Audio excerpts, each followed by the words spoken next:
Baik, kita akan terus bersama wartawan radio antarabangsa China CRI Zhang Hong yang ada banyak maklumat mengenai penggunaan vaksin Sinovac di China ini. Kami juga difahamkan bahawa Zhang Hong sendiri pernah melawat kilang Sinovac itu. Selamat pagi Zhang Hong. Selamat pagi. Zhang Hong, setakat ini mungkin anda boleh berikan kadar jumlah kes COVID-19 di China semenjak penggunaan vaksin COVID-19. Ya, kalau di China sebenarnya sudah kalau pengguna vaksin sudah melebihi 40 juta dos. Dan kalau dulu kalau di China ada dua jenis vaksin yang dipasarkan, yaitu dari Sinopharm dan Sinovac. Dan baru-baru ini yaitu pada sebenarnya kemarin ada dua jenis vaksin yang baru dipasarkan lagi. Yaitu pada masa ini ada 4 jenis vaksin digunakan di China. Dan antaranya yang paling terkini itu satu juga dari Sinopharm dan satu lagi dari CanSino. Dan CanSino itu dia ada sedikit istimewa. Dia hanya perlu menggunakan satu dos sahaja. Dan saya rasa ini memang merupakan satu berita yang amat baik. Bagi mereka mungkin masih terragu-ragu terhadap penggunaan atau penerimaan itu vaksin. Dan tentang Sinovac, yang vaksin dari Sinovac yang disediakan oleh China kepada Malaysia, saya rasa sebenarnya ini sudah terjamin merupakan sejenis vaksin yang cukup berkesan. Ambil contoh iaitu kalau di Indonesia dan di Brazil, mereka masing-masing sudah menempel lebih 120 juta dos dari Sinovac. Dan khususnya kedua negara sebenarnya mereka sendiri menyertai percubaan klinik fasa ketiga dalam vaksin tersebut. Dan mereka memegang data sendiri. Mereka tahu sama ada ini berkesan dan sama ada ini selamat. Oleh itu, ketika mereka sudah menambah begitu banyak vaksin dari Sinovac, saya rasa ini sudah terjamin. Vaksin ini memang berkesan. Dan satu lagi, kalau vaksin ini juga sudah secara besar-besaran digunakan di dalam negara China. Dan bahkan kawan-kawan saya juga ada banyak yang sudah beritahu saya, mereka sudah menggunakan dos pertama yang dari Sinovac.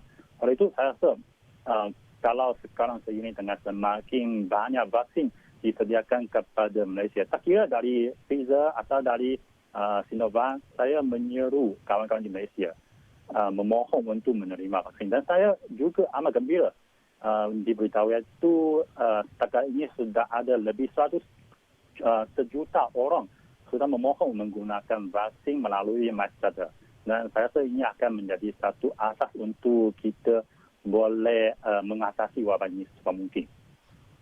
Ya, Zhang Hong, dalam pada itu ada laporan antarabangsa baru-baru ini menyebut tentang adakah Sinovac sudah bersedia untuk membangunkan vaksin kepada individu berusia 60 tahun ke atas. Bagaimana sebenarnya kesesuaian vaksin mengikut usia yang dilakukan di China ini? Ya, sebenarnya mengapa dulu tidak dicadangkan, iaitu dia dipasarkan bersyarat. Macam di Malaysia atau di Indonesia, mereka semuanya itu dipasarkan bersyarat. Ini kerana kalau tempoh atau masa untuk menggunakan uji cuba klinik terlalu pendek. Kalau dulu ada sejenis vaksin, dia kalau perlu dipasarkan mungkin perlu ada uji cuba sepanjang macam berapa tahun. Tapi kali ini kita tahu kalau keperluan terhadap vaksin Sinovac vaksin COVID-19 ini cukup cemas. Oleh itu, semua proses dipercepatkan.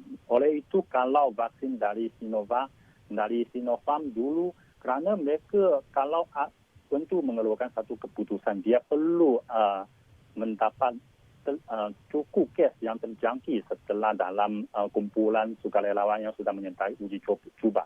Jadi, kalau bagi mereka dalam macam warga emas atau anak-anak, mereka ada sedikit istimewa itu, mereka tidak mungkin banyak menyentuh ramai orang di luar.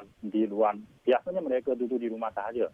Dan mereka peluang untuk menyentuh itu virus sebenarnya jauh lebih rendah berbanding dengan orang dewasa. Oleh itu, data dalam kumpulan tersebut dikumpulkan secara perlahan sedikit.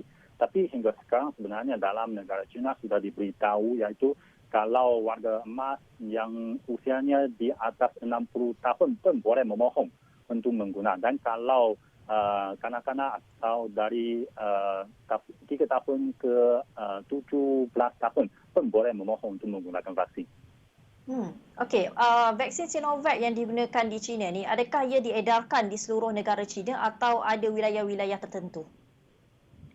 Kalau yang paling awal, kumpulan pertama yang mendapat vaksin dari Sinovac mestilah negara-negara yang turut terlibat dalam uji coba kliniknya, termasuk macam Brazil, Indonesia dan Turki. Tapi sekarang sebenarnya dengan iaitu bantuan vaksin China kepada berbagai negara-negara membangun, sekarang sudah sedang disediakan kepada 53 negara, termasuk ada sekarang sudah ada kira-kira 7 negara di Amerika Latin dan juga ada di macam di Asia Barat juga, di Afrika juga. Boleh dikatakan vaksin ini sudah digunakan di seluruh dunia.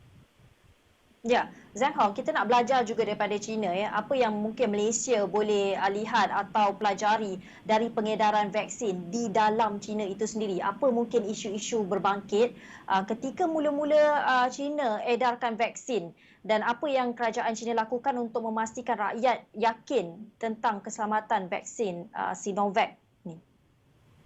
Ya, saya rasa kalau bagi China, keyakinan terhadap kerajaan ini kerana dia berasaskan berbagai hasil yang sudah dicapai oleh kerajaan. Macam dalam kawalan wabak yang cukup berkesan dan dalam beberapa bulan sahaja kes kita menjadi sifar dan juga kalau meskipun ada impan yang cukup besar pada awalnya, tapi akhirnya korban hanya mencatat kira-kira 4,000 sahaja. Khususnya ketika berbanding dengan keadaan di macam Amerika Syarikat atau Eropah, ini memberi satu keyakinan kepada masyarakat China untuk yakin pada seruan dari kerajaan. Khususnya ketika kerajaan menyeru kita sebanyak mungkin, seramai mungkin orang menggunakan vaksin, ini akan menjadikan satu perlindungan kepada seluruh masyarakat. Jadi ini juga menjadi satu asaslah kita secara aktif mematuhi seruan dari kerajaan. Dan satu lagi iaitu seperti sebelum tahun baru Cina kali ini, tiba-tiba juga ada tercetus iaitu wabak skala kecil, iaitu dalam sebulan ada 2,000 kes baru dilaporkan di seluruh negara di China punya. Dan kalau dulu sudah lama tak ada kes baru dilaporkan, ini sudah memberi satu ingatan kepada atau amaran kepada semua orang China itu, meskipun nampaknya sekarang kawalan wabak amat baik di China, tapi ancaman masih ada. Hanya dengan menggunakan vaksin, ini boleh merupakan satu penyelesaian yang utama. Ya, Zhang Hong, kita bercakap mengenai ancaman, kita tahu juga kemunculan varian baru. Adakah China ada terdapat laporan kemunculan varian baru di sana dan bagaimana vaksin Sinovac yang telah dikeluarkan ketika ini dapat mencakupi dengan kehadiran varian baru COVID-19 itu, Zhang Hong? Ya, kerana kalau sekarang kawalan tempatan iaitu kes impor cukup ketat.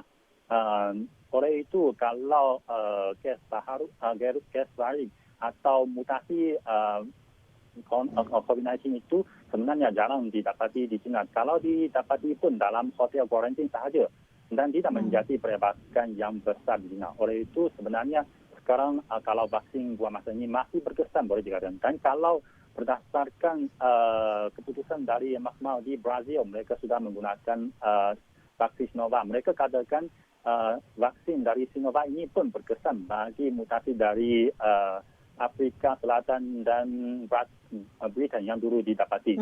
Tapi saya rasa mengapa kita seru sekarang sebanyak mungkin orang untuk menggunakan vaksin, sebenarnya ini juga untuk menjaga nanti virus ini terus bermutasi. Kita tahu macam kalau sekarang kita semua majoriti sudah menggunakan vaksin, ini sebenarnya akan memutuskan perhebasan virus lagi. Jadi dia tak ada tempat untuk bermutasi lagi. Tapi kalau kita biarkan tunggu dan lihat saja, sebenarnya kita menjadikan macam pembiarkan kepada mutasi virus.